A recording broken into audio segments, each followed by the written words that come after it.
V súčasnosti je nezamestnanosť na Slovensku obrovským problémom. Počet nezamestnaných dnes atakuje hranicu 14%, čo nie je iba dôsledok krízy, ale aj zle nastavených priorít súčasných politikov.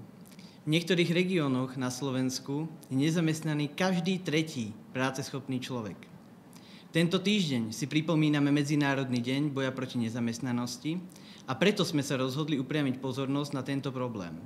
A to už tento piatok pochodom nezamestnaných na Ministerstvo práce. Stretneme sa na Hurbanovom námestí o 13:00, odkiaľ sa presunieme k cieľu tohto protestu.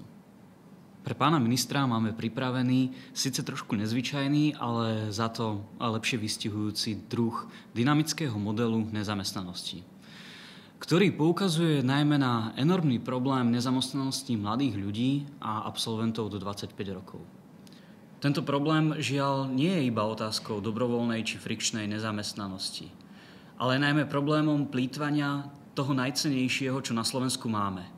A tým je ľudský kapitál.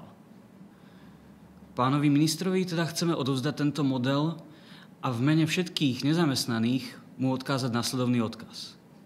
Pracovať vieme, pracovať chceme.